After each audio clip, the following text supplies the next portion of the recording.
ఒసే గౌరీ, ఏమిటండి ఈ సువాసన వస్తుంది ఇంట్లో? 4 రోజుల నుంచి బయట వర్షం అవుతుంది కదండి, కాకులన్నీ చెట్ల మీద చేరి ఆ చెరువులో చేపలన్నీ తెచ్చు తిన్నాయేమోనండి. వెధవకాకులు మా చెట్లే దొరికాయా? ఒసే గౌరీ, మాస్టర్ కి ఇవాళ ఏం కూరండా? వంకాయ కూర వండారండి. వంకాయ కూర వాసన రాందే, ఏది చూడనివ్వు. అయ్యా, వంకాయ కూరనండి, కావాలంటే చూడండి. అదే వంకాయ ఈ సైజులో ఉండాలి గాని ఈ సైజులో ఉందేమిటి? అయ్యా, వంకాయని నిలువుకోట కోసి అడ్డ పులుసు పెట్టానండి. అది అడ్డ పులుసా? ఏడో, మీ పులుసులు వేరు, మా పులుసులు వేరు.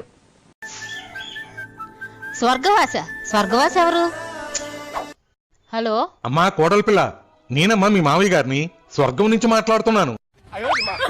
మావయ్య గారు, ఏంటి స్వర్గం నుంచి మాట్లాడుతున్నారా? అక్కడ ఫోన్ ఫెసిలిటీ కూడా ఉందా?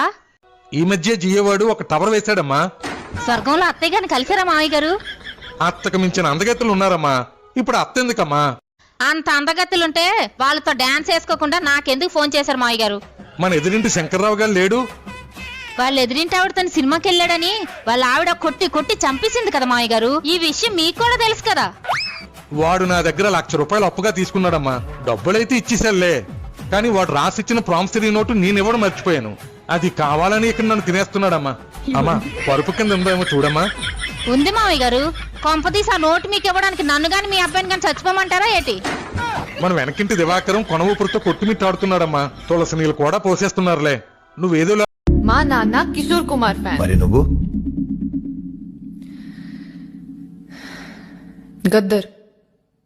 గద్దర్ ఫ్యాన్. బాండనక బండి గట్టి 16 బండ్లు గట్టి బండ్ల వస్తావు కొడుకో అని పాడుతుంటానండి. అందరూ పోతా ఉంటా కదా బా, నాదో చివరి కోరిక. ఏంటి? నీ నోటితో ఆ పక్షిని ప్రేమగా చెల్లిని పిలవా. అంతగా చావాల్సి వస్తే నీ ముగ్గుడికి చెల్లవను, తన బిడ్డకి తల్లవుతా. ఏంటి తల్లంటుంది, మధ్యలో ఎవడో గిల్లావా? ఈ రెండిట్లో మీకు ఏదంటే ఇష్టం? అదెలా చెప్పును? ఒకటి నా పుట్టిల్లు, రెండోది నా మెట్టినిల్లు. అసలుకే నా మనసేం బాగాలేదు. మీరేటి పుండు సొలిపినట్టు సొలిపేస్తున్నారు నన్ను. అమెరికా వెళ్ళవా అని. అమెరికా వెళ్ళాలంటే ముందు ఏటి సీసాకాయకి అప్పల చేసుకోవాలంట. అర్థమవుతుందా? ఆ సీసాకాయ మన ఇంటికి రావాలంటే ఏటి ముందు ఎంక్వైరీకి వస్తారంట. ఇరుగు పొరుగుని ఎంక్వైరీ చేస్తారంట. ఆ పిల్ల ఎలాంటిది ఏటి అని. మన చూస్తేనేమో ఏటి ఇరుగుతోటి పొరుగుతోటి ఎప్పుడు గొడవలే, ఎప్పుడు మంచిగా మాట్లాడింది లేదు. అందరితో గొడవలు ఆడేశాడు. నా గురించి మంచిగా ఎవరు చెప్తారు అని చెప్పేసి ఓ బెంగెట్టేసుకున్నాను. తీరా సొత్తే వాళ్ళందరూ ఏం చెప్పారు తెలుసా? మా శ్రీదేవి అక్కకేటి బంగారం, అలాంటి బంగారం ఎక్కడన్నా దొరుకుద్దేటి అని చెప్పారట. ఇదేంటి ఎలా చెప్పారేటని చెప్పేసి దగ్గరికి వెళ్ళి అడిగాను. ఏటల్లా నా గురించి ఎలా చెప్పారట, నేనంటే మీకు ఎంత ప్రేమో అని అన్నాను. అంటే వాళ్ళు ఏమంటున్నారు తెలుసా? నువ్వు అమెరికా పోతే మా ఈదులో సగం పేడ వదిలిపోద్దే, అందుకే అలా చెప్పాము అని చెప్పేసి అంటున్నారు. చూసారా, చుట్టుపక్కల నుండి నన్ను పొడుతున్నారే సూదుల్లాగా.